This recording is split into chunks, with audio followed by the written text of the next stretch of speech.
Bien-aimé Père Céleste, nous hâtons nos pas pour atteindre cette ville.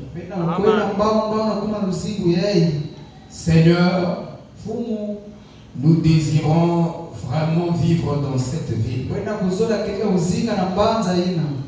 Et nous sentons cette ville. Nous sentons les attributs de cette ville. Nous sentons la nature de cette ville. Nous sentons la résonance de cette ville. Les vibrations de cette ville. Nous la sentons maintenant dans nos âmes. Nous désirons vraiment atteindre cette ville. Cette ville au bout de lumière. Cette ville carrée pyramidale. Oh grand Dieu, aide-nous à atteindre cette ville. Pendant que nous marchons comme notre Père Abraham, comme des pèlerins sur cette terre, nous savons que nous n'avons pas de demeure. Mais nous voulons atteindre simplement cette ville. Alors Seigneur, viens nous discipliner. Parce que tu as dit l'enlèvement de Jérusalem. Toutes ces choses sont liées à la discipline. Viens discipliner nos vies. Viens mettre de l'ordre dans la vie de chacun de nos pères, afin que nous soyons les participants ou les habitants de cette ville. Bénis chaque effort qui a été consenti. Récompense au-delà des efforts. Par ta grâce, Seigneur, nous voulons prendre la révélation justifiée afin que nous recevons ta grâce. Bénis-nous. Bénis-nous beaucoup. Pendant que la parole sera prêchée, est-ce que tu visites chaque âme et que tu élèves chaque âme et que tu fasses croître chaque âme dans ta présence, afin que tous nous atteignions la maturité chrétienne et la perfection, et que la gloire te revienne au nom de Jésus. Amen.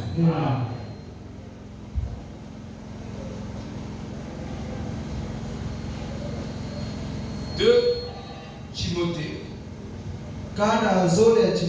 3 2 Timothée 3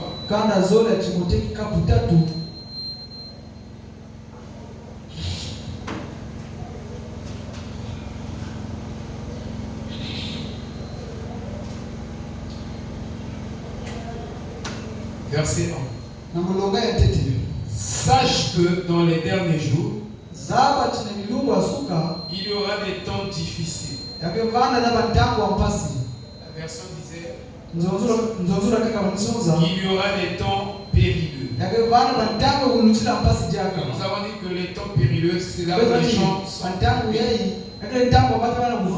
sont séduits. Car les hommes seront égoïstes, amis de l'argent, fanfarons, hautains, blasphémateurs, rebelles à leur part, ingrats, irréligieux, insensibles, déloyaux, calomniateurs, intempérants, cruels, ennemis des gens de Dieu, traîtres, emportés, gonflés d'orgueil, aimant le plaisir de ayant l'apparence de la piété, mais reniant ceux qui ont fait la force. Éloigne-toi de ces hommes-là. Que le Seigneur ajoute ses bénédictions à cette lecture. Shalom. Est-ce que vous vous sentez bien? Moi, je me sens très bien. Alléluia. Même si je ne me sens pas bien, je dirais. Parce que la Bible me dit celui qui est faible dit qu'il est fort. Alléluia. Et celui qui est pauvre dit qu'il est riche. Dans la Bible nous interdit de parler le langage du monde. Dire que je suis fatigué. La Bible dit ceux qui s'attendent à Dieu verront leur force être renouvelée.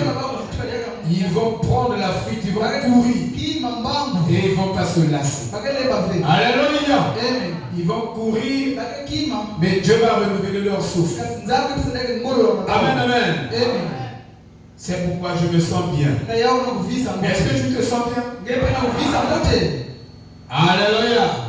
Que Dieu vous bénisse tous. Parce que nous nous sentons bien. Alléluia. Il n'y a aucun faible parmi nous. Il n'y a aucun malade parmi nous. Tous nous sommes en bonne santé. Parce que Jésus-Christ nous a bénis.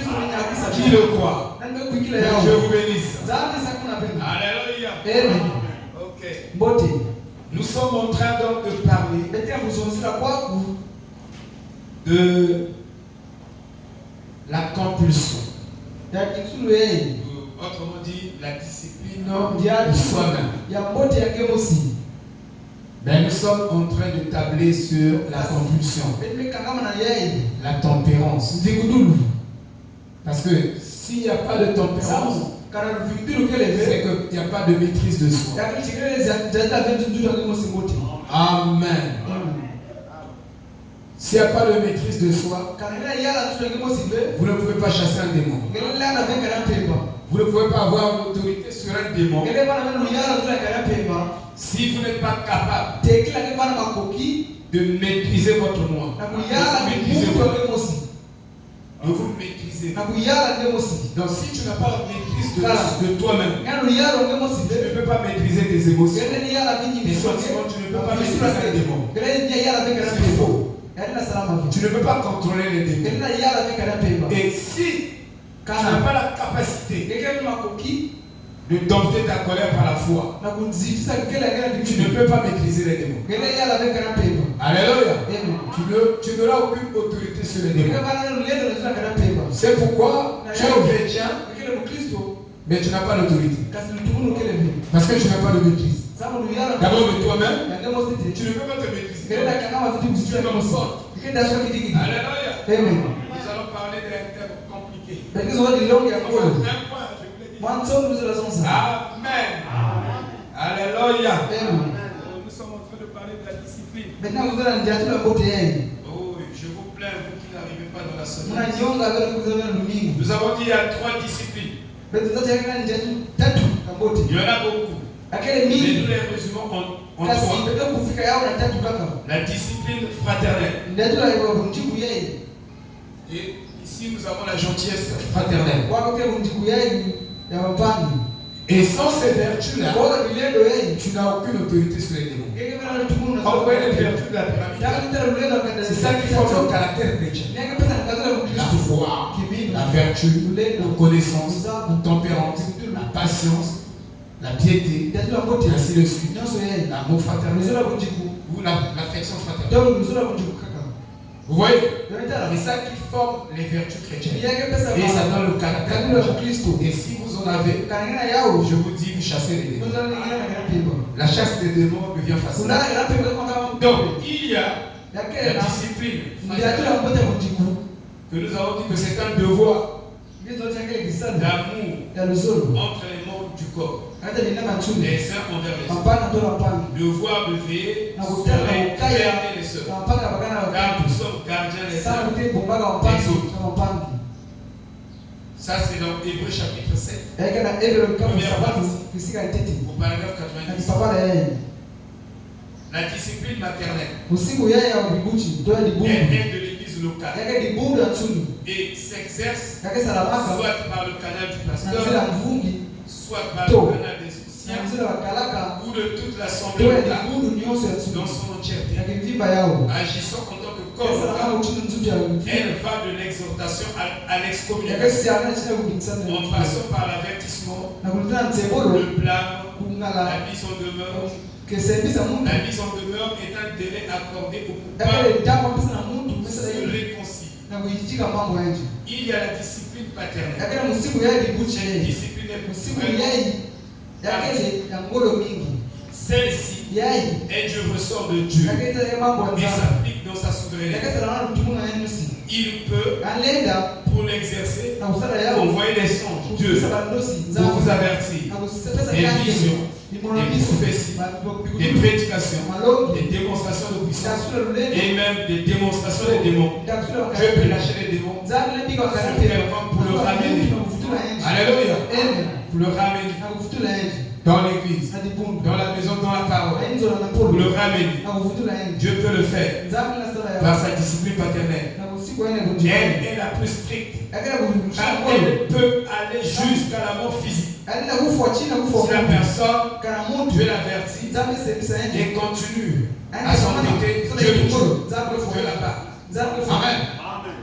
Et même à la perfection. Pour les enfants du malin qui se disent aussi qu'ils viennent se cacher dans l'église. Je veux dire quelque chose, un peu, concernant la discipline fraternelle.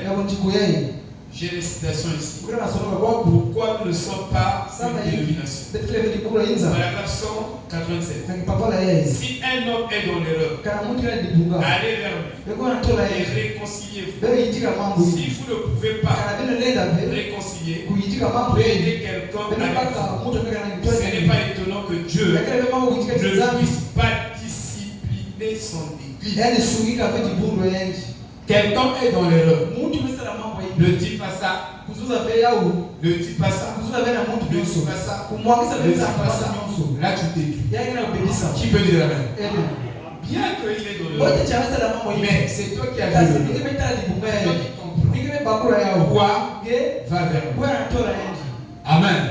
Va vers ton frère. Et quand tu iras vers ton frère, essaie de le réconcilier avec la parole. De présenter les Écritures. Qu'il brise. Présente les Écritures. C'est seul à seul, vous deux. Ça vous concerne, vous deux. Ça ne concerne pas d'abord l'Église. C'est comme ça la discipline. Mais si tu fais le contraire, tu vas demander aux trois personnes. Tu commences déjà à parler. Vous quittez le travail, vous vous garez quelque part. Vous restez là en train de dire un tel a fait ça. Vous êtes des indisciplinés. Qui peut dire Amen? Nous avons vécu ça dans cette église. Beaucoup. Alléluia. Et c'est parce que vous ne y prenez pas correctement. Au lieu de prendre le téléphone et de parler de ceci et de ce qui est arrivé et d'avoir des petits conciliabules, au lieu de faire cela, pourquoi ne faites pas ce que la Bible enseigne? Si un frère a été pris en faute, allez vers lui et voyez si vous ne pouvez pas vous réconcilier avec lui. Oh, il m'a fait ceci, il m'a fait cela. Peu importe ce qu'il a fait, même s'il a tort, vous êtes indiscipliné. Qui peut dire Amen? Vous comprenez, frère?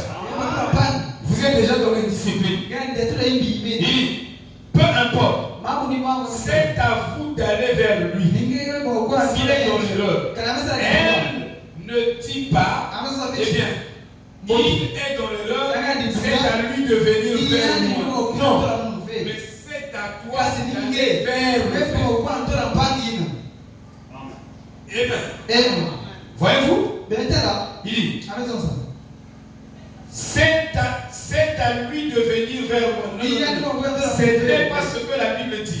La Bible enseigne que c'est à vous d'aller vers lui et lui parler en privé. Vous comprenez? Vous ne lui parlez pas en privé, mais en privé. Amen. Et vous vous réconciliez là-bas. Vous l'avez gagné. Et au ciel là-bas, il y a une chose. Je parle de la discipline maternelle. Il faut que je donne des preuves. On ne va pas laisser le peuple en suspense. Quand je fais une déclaration, je suis censé apporter un indice de la parole. Que j'ai tiré ça dans la Bible. C'est comme ça qu'on fait. Alléluia. Écoutez-le. Au paragraphe 2. Hier soir, nous parlons de la discipline dans l'église. Et je pense que si nous pouvions seulement amener l'église à une réelle attitude spirituelle, amener une d'avoir une il faut une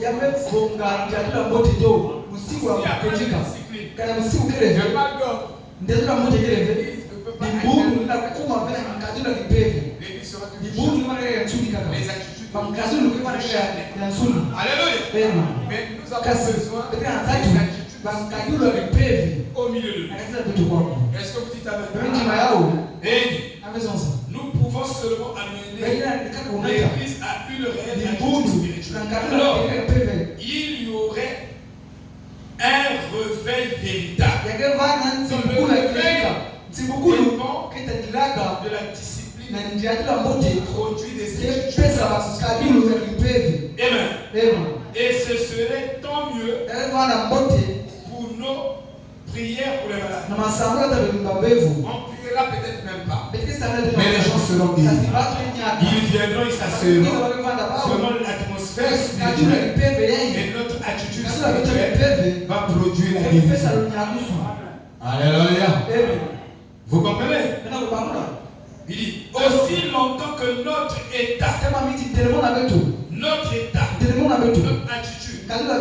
eh bien, nous ne semblons pas porter cela comme il se devrait. Je prends encore une citation. Le roi rejeté. Au paragraphe 38. Quand l'ennemi entre dans une église, ça c'est la discipline paternelle. Ils détournent leurs yeux du fait réel. C'est le Saint-Esprit qui et gouverne l'église. Aujourd'hui, ce n'est plus le Saint-Esprit qui doit conduire l'église. Ça devient un homme ou des hommes. Partout, les hommes sont exaltés au-delà de la mesure. Je dis bien au-delà de la mesure. C'est Ikabo. Et notre mesure, c'est le Seigneur Jésus-Christ. C'est l'homme Jésus. Donc, si tu veux te comparer, que je suis spirituel, vraiment je suis vraiment spirituel, compare-toi à Christ. Alléluia. Vous comprenez? Il dit,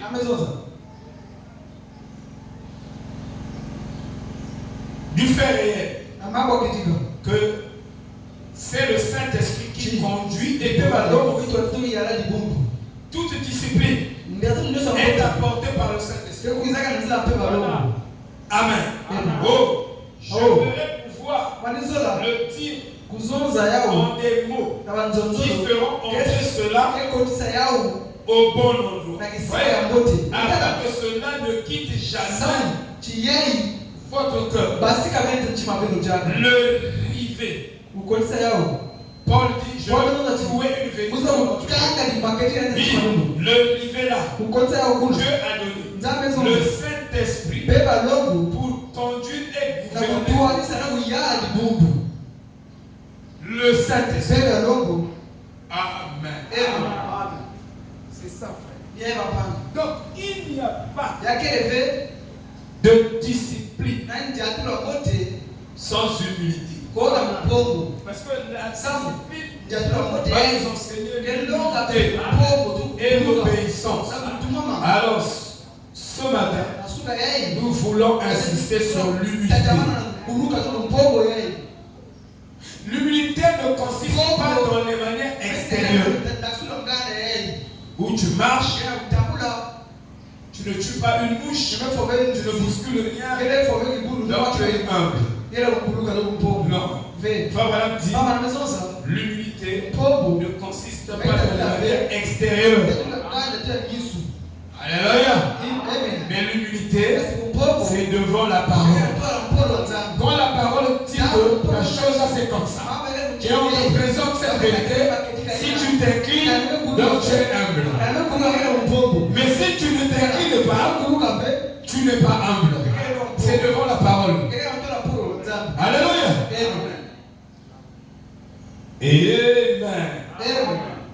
Avant d'entrer profondément dans l'humilité, on va d'abord un peu la colonne. La colonne. Ou de la nuit. Frère Branham dit que Dieu nous donne la discipline par une formation à l'ancienne mode. Vous voyez, je suis ici dans l'église et ça produit. Au paragraphe 181. Répondez-vous et dites, oh Dieu, je regrette. Je ne voudrais pas faire cela. Tu ne tiendras pas mon parti si je ne prends pas maintenant position. Chaque fois que la parole est prêchée, prenez position pour la parole. Ne prenez pas position pour vos raisonnements, pour vos émotions, pour vos sentiments, mais prenez position pour la parole. Donnez toujours la parole au raison. Alléluia. Même si vous ne la vivez pas encore, mais prenez position pour la parole. Dites que j'ai tort. Que la parole. En ce jour-là, du grand jugement, Dieu aussi, Jésus, prendra position pour la parole. Alléluia. Donnez toujours Dieu raison. Dites que je n'arrive pas. Si tu n'arrives pas, c'est pas ta faute. Je fais. Mais il est fort. Tu vas arriver par sa grâce. Il est dit. Prends position. À partir d'aujourd'hui. Aujourd'hui, quand tu écoutes la parole, prends position. Pas demain. Il dit. Je vais vivre comme un chrétien. Je vais le faire. Je vais changer mes façons de faire. Je vais être doux. Un chrétien il est paisible. Même les gens du quartier, même les païens peuvent témoigner de notre position. Quand vous êtes chrétien, quand vous avez l'esprit de Christ, les gens vont témoigner. Alléluia. De votre douceur d'esprit. Je vais être doux et paisible. Je vais laisser les autres discuter tout seul. Je vais simplement vivre et paisible devant toi. Peu importe depuis combien de temps vous professez être un chrétien et à quelle église vous appartenez. Ceci n'a pas à voir avec ça. Approchez-vous donc. Dieu vous bénisse. Avance-toi, mon enfant. Alléluia. Humilie-toi. Le Saint-Esprit part avec toi. La repentance. Criez simplement à Dieu. Priez simplement à votre manière. C'est vous qui avez péché. Maintenant, c'est vous qui devez prier. Dites à Dieu que vous regrettez ce que vous avez fait. Ne prêtez pas attention à ce qui se passe autour de vous. Quand vous priez, réellement, entrez en esprit. Fermez vos yeux à tout ce qui est mortel. Et ouvrez vos yeux à tout ce qui est immortel. C'est mieux de prier les yeux fermés. Ça ne va pas créer la distance. Mais quand vous priez les yeux ouverts, quelque chose peut passer ici. Ça va vous déconcentrer. C'est pourquoi quand nous prions, nous fermons les yeux. Fermez les yeux pour s'isoler. Pour s'isoler des images, pour s'isoler des influences. Vous comprenez? Des bruits du monde. Mais fermez les yeux, ce n'est pas seulement les yeux physiques, les yeux spirituels. Vous fermez à tout ce qui bourdonne autour de vous, à tout ce qui est charnel, à tout ce qui est humain. Vous fermez vos yeux quand vous arrivez à fermer vos yeux. Alors, l'œil intérieur, le sixième sens va s'ouvrir pour regarder, contempler la gloire de Dieu. Mais tant que vous priez, vous n'arrivez pas à fermer vos yeux, à vous retirer de tout ce qui est humain. Alors, votre prière ne sera pas efficace. Amen. Alléluia. C'est pourquoi il y a trop de distractions dans la vie. Amen, amen, amen. Est-ce que vous me suivez?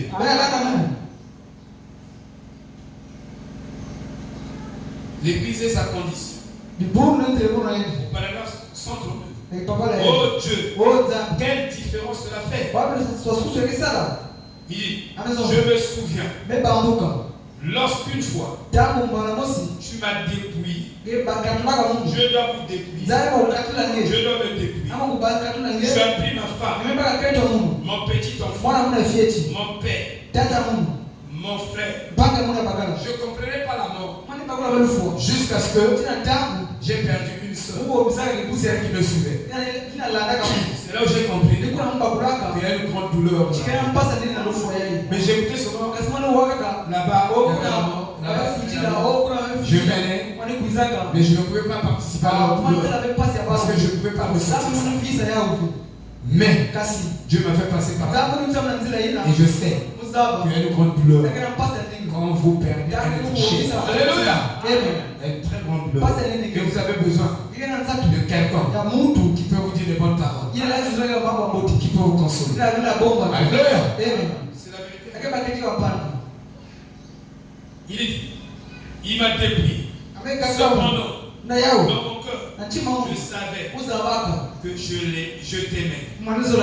Comme tu m'as béni, comme tu as été bon, tout ce que je suis, tout ce que je pourrais être, tout ce que je serai vient de toi. Oh Dieu, cela vient de toi.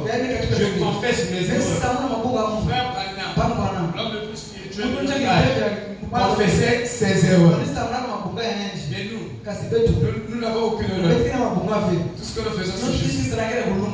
Alléluia. Oh, nous sommes orgueilleux. On n'est pas humble. Alléluia. Nous devons marcher avec l'humilité, avec la tête baissée. Je dis bien, nous devons marcher avec la tête baissée. Parce que nous sommes partis. Nous marchons comme ça. Il n'y a qu'un seul que Jean, quand il est rentré au ciel, il a vu un seul était dit. Nous ne sommes pas dit. Alléluia. Nous ne sommes pas dit. Nous avons besoin de Dieu, de son pardon. Chaque seconde, on a besoin du pardon de Dieu. Alléluia. Que Dieu nous pardonne ses attitudes. Je confesse tout ce que j'ai fait ou pensé. Vous pensez que en tant que chrétien, je peux penser n'importe quoi sur quelqu'un. Ça n'a pas d'impact. Non, frère. Tous les péchés et toutes les pensées que vous pensez qui n'est pas la parole, vous devez vous réconcilier sur quelqu'un, sur une chose, sur une personne. Vous pensez les frère, c'est pourquoi Frère Fridolin, nous quittons Brazza. C'est lui qui a porté la parole. Mais chaque fois qu'il a porté la parole, il y a la fin.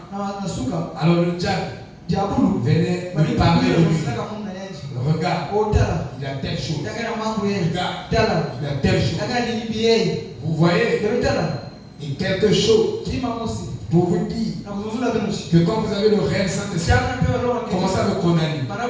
Je me vois avec lui, mauvaise pensée. Mauvaise pensée. Mauvaise pensée. J'ai dit, non, ça c'est le diable. Je dois aller le voir. Je dois dépouiller ce diable. J'ai dit au frère, chaque fois que je te vois, j'ai une mauvaise pensée sur toi. Frère, il a prié pour nous. C'est un fils de Dieu. Il m'a imposé la main. Après la prière, plus jamais. Quand je le voyais, j'avais maintenant les bonnes pensées. Mais ce démon qui te pousse à toujours avoir les bonnes pensées, tu ne veux pas le livrer. Tu ne veux pas le dépouiller. Ça va t'amener en enfer. Parce que tu dois faire le parti. Même des émotions, les sentiments négatifs envers ta femme. Frère, moi je serais même les sentiments. Je suis avec ma femme. Si je sens qu'il y a quelque chose qui manque, comme une mauvaise émotion, un mauvais sentiment envers ma femme, je te dis pour moi, c'est déjà un sujet de repentance, de prière. C'est comme ça la vraie spiritualité. C'est d'abord intérieur. Parce que tu peux sourire avec ça sert à quoi? Vous voyez, frère? Moi je préfère corriger déjà depuis l'intérieur pour que je sois déjà en harmonie avec la personne. Du point de vue même vibrationnel, j'ai des bonnes vibrations. Cela peut guérir la personne. Il dit, vous gagnerez les âmes. Vous les rapprocherez de Dieu. Vous les gagnerez seulement par la vibration de votre esprit. Donc votre esprit a des vibrations. Vibre. Et déjà dans les pensées de votre esprit, vous avez les mauvaises pensées. Frère, corrigez ce. Des mauvaises pensées. Tu n'as pas exprimé ça. Tu as gardé ça. Ça continue à se répéter dans ton esprit. C'est un démon. Tu dois te répondre. Réponds-toi. Viens ici. Prie le Seigneur jusqu'à ce que ces pensées-là te quittent. Sinon, ça va tomber dans l'enfer. Trop tard. Si tu te réponds. Mais quelle est la spiritualité aujourd'hui? On peut penser au mal de quelqu'un. On peut parler au mal de quelqu'un. Il n'y a pas de conséquences spirituelles. Non, il y a des conséquences très fâcheuses. Il dit, vous confessez. Dépouille-moi. Seigneur, seulement. Dépouille-moi. Je désire être ton agneau. Un agneau se dépouille. Mais regardez Fabana. Il avait une petite croix dans la voiture. Ce n'est pas que il regardait les femmes. Rien que une pensée montée sur une femme. Frère Branham, il dit non. Il faut une discipline. Même au niveau de la pensée. Il dit, l'église est sa cause. Au paragraphe 46. Et pour les femmes, il n'y a pas longtemps, il est sorti là. C'est ridicule de voir la façon dont les femmes s'habillent aujourd'hui. Et je ne parle pas des presbytériennes et des méthodistes. Il dit, je parle de femmes de la sainteté. Vous descendez la nuit. J'ai une petite croix suspendue à l'avant de ma voiture. Et quelqu'un m'a dit, Billy, tu sais que c'est un emblème catholique. Vous voyez? La croix n'a jamais été un emblème catholique. Tous les anciens, les apôtres, ils portaient la croix.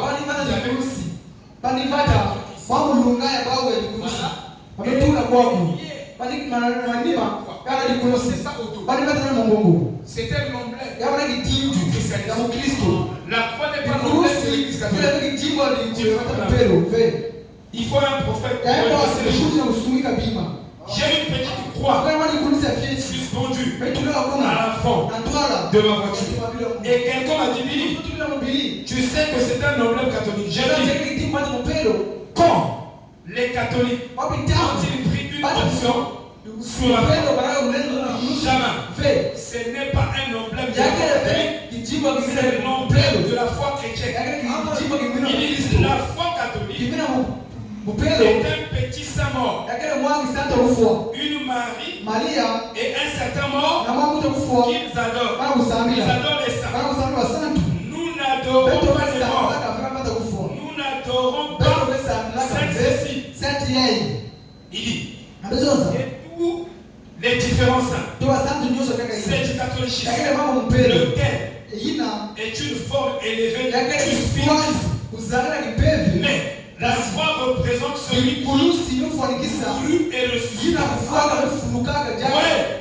Et et j'ai dit, je la garde devant moi. Quand je regarde dans la rue, il y a 25 ou 30 ans, lorsque j'étais presque aveugle, j'ai promis à Dieu que s'il guérissait mes yeux, dans la discipline, Dieu doit arriver à guérir nos yeux.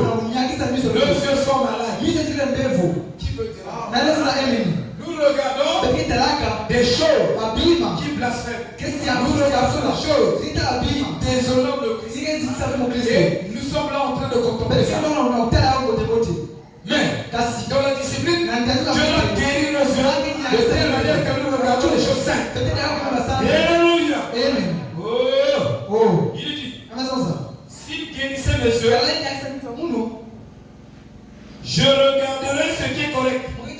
Et j'ai dit, partout où vous regardez, il y a tant d'impiété. Quand nous venons, si je constate que ma tête commence à quelque chose me dit, stabilise ta tête.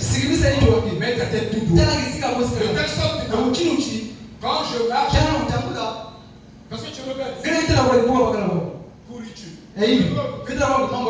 Ça le dit. Il faut une discipline. Il faut que quelqu'un vous dise arrête de regarder. Sinon vous allez continuer. Vous êtes en train de vous souiller. Quand vous n'êtes pas né de nouveau, votre esprit aime regarder les choses et se nourrit de ces choses des femmes maladies, sexy, colons, enseigner. Alléluia. Marchant dans la rue, sans soutien, sans ceci, sexy, et votre esprit aime regarder. Montrez-moi ce que l'homme aime regarder, et je vous dirai quel est l'esprit qui l'a dit. Si je rentre dans votre maison, je peux vous dire quel est l'esprit qui contrôle votre maison. Rien qu'en regardant vos murs, je peux vous dire les posters de Maradona. Le même joueur de la Coupe d'Afrique ou de la Coupe du Monde, c'est qui? Coupe d'Afrique. Je ne connais même plus les meilleurs joueurs. C'est qui? Parce que je ne suis plus dans l'actualité du monde. Je suis dans l'actualité céleste. Et cela ne m'empêche pas de connaître. Voilà, vous regardez comme ça la photo de Jésus. Pas la photo de Jésus. La photo de Jésus. Et son esprit se nourrit de la photo. Je rentre dans votre bureau. Je vous dis, quel est l'esprit en vous? Vous affichez le truc. Votre esprit se nourrit des images. Alléluia. Voyez-vous? Il y a tant d'impiété. Des femmes à moitié vêtues et des femmes nues, étendues sur leur pelouse. Alors je regarde la croix au lieu de regarder ces choses.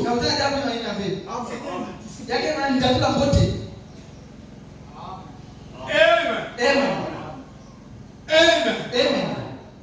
Il y a des...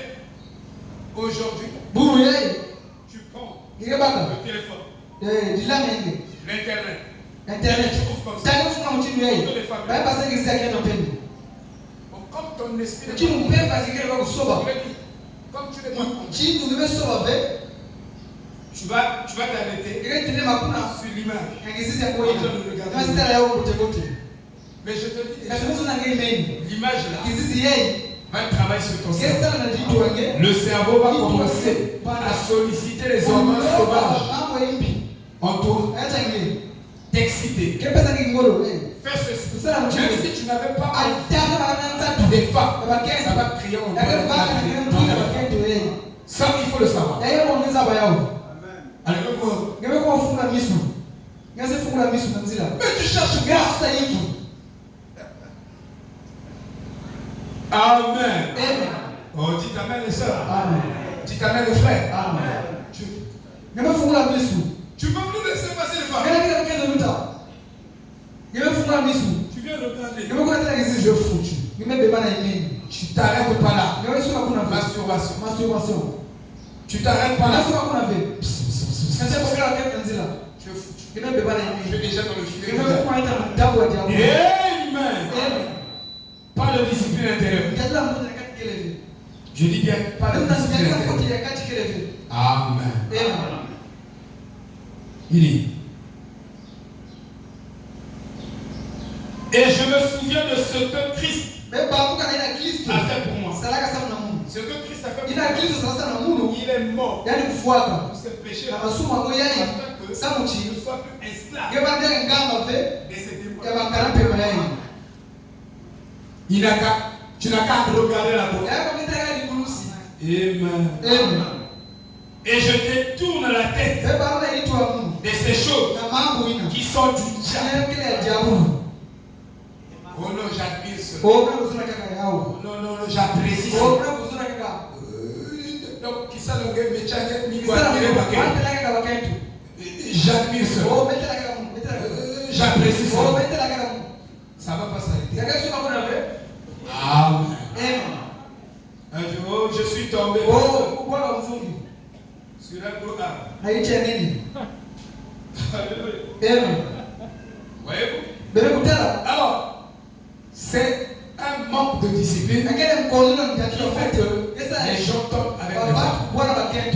Que ce soit les pasteurs, que ce soit les laïcs. Paul a dit fouiller la boutique.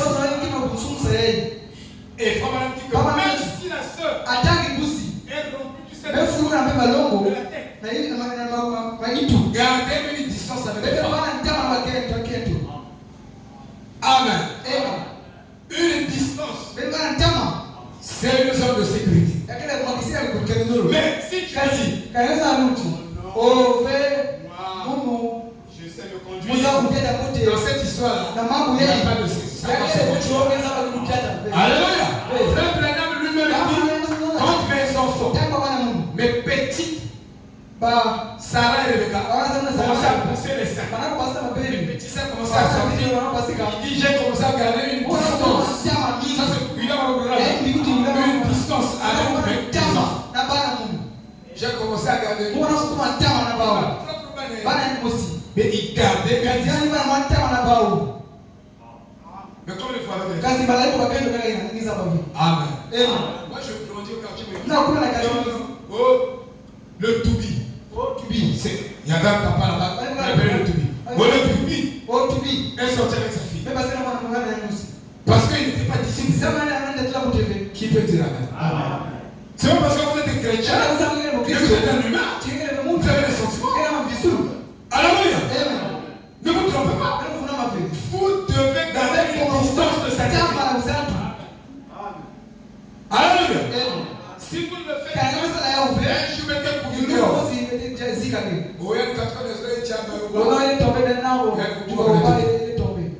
Gardez la distance. Le prophète l'a fait avec même ses propres enfants. Oh frère, quand j'ai écouté ça, moi je n'ai qu'une seule fille. En tout cas, avec Lia Sharon, j'ai gardé ma distance. Avec tout le monde. Ce soit Esther. J'ai gardé ma distance. Les enfants viennent comme ça. Moi je n'aime pas aussi les enfants. Connu comme Kabaka. Moi je n'aime pas connu. J'ai fait un peu le conflit comme ça.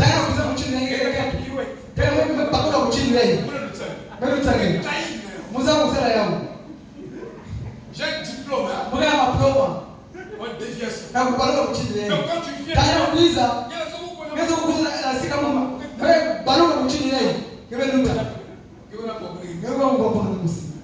parce que mon corps, c'est le temps. Je vais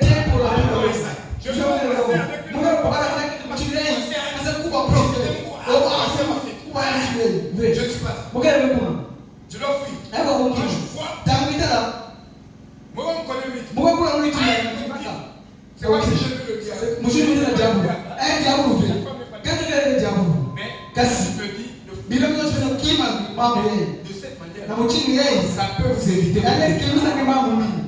Soyez prudents. Jésus a dit, soyez prudents. Parce que tu ne connais pas l'intention. Parce que le diable a main. Ça fait pas de toi. Le diable a déjà main. Et la femme, c'est un être qui est facilement trompé. Et qui facilement peut tromper l'homme. Un peu venu là. Je sais pas pourquoi je parle de ça. Chef. J'étais chef là-bas. Chef, oui. Je dis, oh, mais tu n'es pas obligé de me parler. Tu peux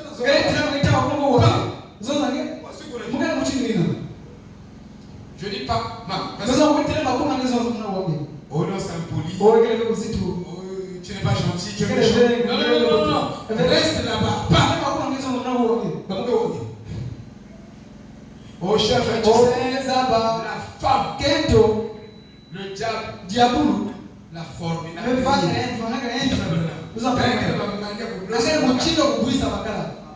connaît les techniques. Parfois, elle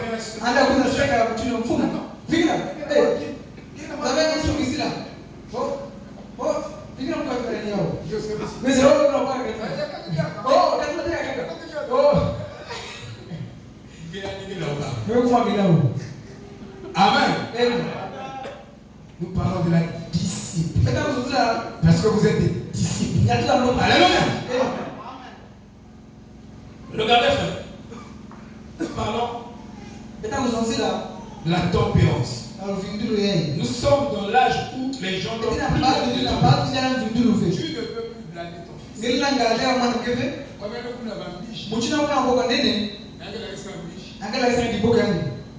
Tu peux plus blâmer. Nous sommes dans un âge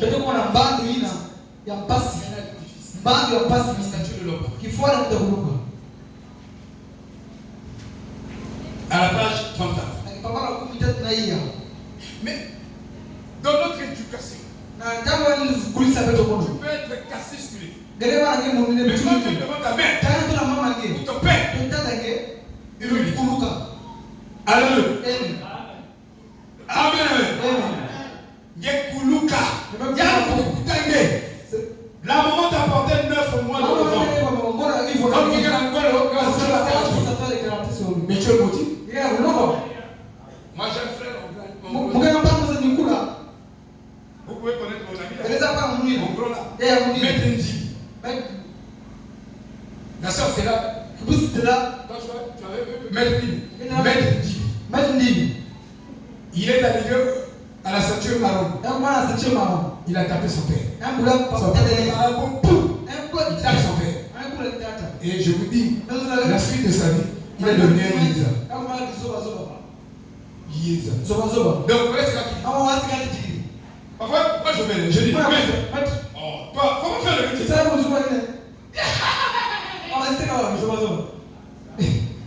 Pourquoi? Il a tapé son père. Amen. Alléluia. Je vous montre la discipline.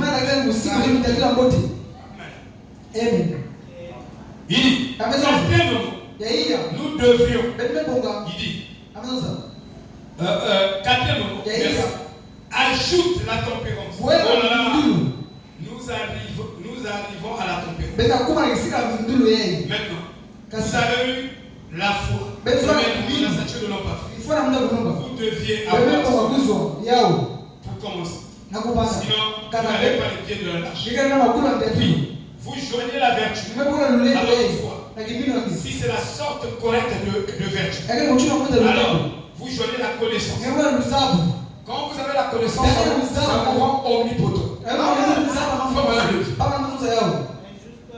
Quand vous avez la connaissance, le diable, si nous tous ici, nous connaissons le Christ, le diable ne peut pas bouger cette église.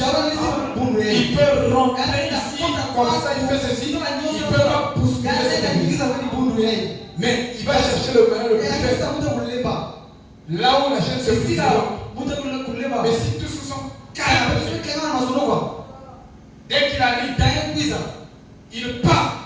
Nous le retortons par la main. Cette église-là est très solide. C'est pourquoi nous devons avoir connaissance. Nous devons être bien enseignés. C'est très important. Ça fait partie de la stature de l'homme. Il dit, vous devez avoir cela. Alors joignez la tempérance. La tempérance ne signifie pas non plus qu'il faut arrêter de boire.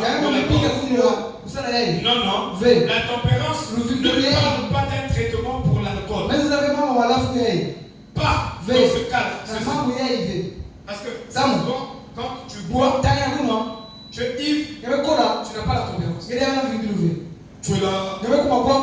Oh, frère. Quand je grandis, un jour, mon ami m'a invité à la fête, le mariage de sa soeur. J'ai pris Bouganda. J'ai mélangé avec le verre rouge. Avec beaucoup de frère. Je n'avais pas le courage d'aborder une femme. Mais le jour-là, je n'avais plus de tempérance. Donc, quand je venais, je vois les soeurs d'homme, la terre roule. Je dis,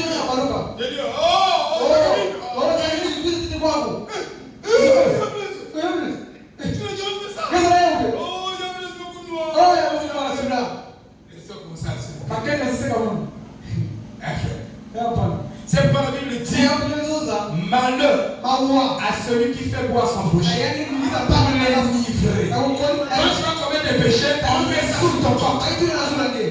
Donc, je ne vais pas venir au nom de l'amour. L'amour fin.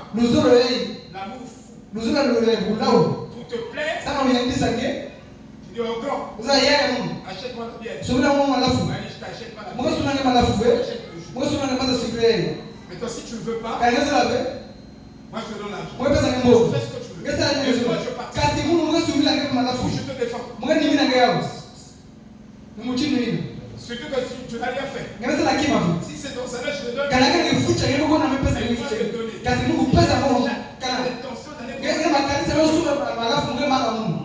Alors, à celui qui fait boire son péché, pour les livrer. Et pour découvrir même sa publicité. Quand il pêche, il pêche ensemble. Alléluia. C'est ce que la Bible me dit. Faites attention, frère. Pas dans ce cas. Ici, c'est la tempérance de la Bible. Il y a une tempérance naturelle. Il y a des familles. Quand tu arrives, ils sont tempérés. Mais ce n'est pas le cas aujourd'hui de la parole. Cette tempérance n'est pas le fruit de la parole. Ce n'est pas la parole qui a produit cette tempérance. Mais c'est naturel. Ils sont comme ça, de nature, quand vous venez,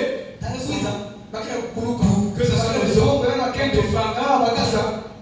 Cela ne veut pas dire que c'est spirituel. Vous voyez, frère? Mais il faut que ça soit le produit, le fruit de la parole. Sinon, vous allez être conforme. Amen. Il y a des gens qui sont bien éduqués. Dans leur réputation, vous ne devez pas avoir beaucoup de Saint-Esprit. Par rapport à celui-là, ne vous ne prêtez pas attention. Qui a même la crainte de Dieu, qui essaie d'obéir même à la parole. Parce que tout ce qui n'est pas le fruit de la parole ne durera pas éternellement. Il suffit seulement les épreuves du temps pour dévoiler ce Le temps est un grand juge. Il y a des choses que nous avons jugées précipitamment. Le pasteur m'a dit ça. Deux fois, les gens condamnent la spirituelle. Parfois ils sont moins spirituels. Il suffit du temps pour révéler certaines choses. Amen. C'est la vérité. Mais celui-là que vous méprisez, il ne tiendra pas jusqu'au bout. Alléluia. C'est pourquoi on a jugé activement d'autres choses. Et un pasteur qui va rechercher la révélation. Sinon il va taper. Je vous dis la vérité. Pas seulement un pasteur. Ça nous concerne tous. Toi tu t'appelles à côté. Mais nous sommes en train de parler de la tempérance du Saint-Esprit. Cela signifie comment contrôler votre langue. Ne pas être une commère. Tous ici nous sommes des commères. Y compris moi. Nous faisons le commérage. Nous ne sommes pas disciplinés. Qui peut dire la vérité? C'est la vérité.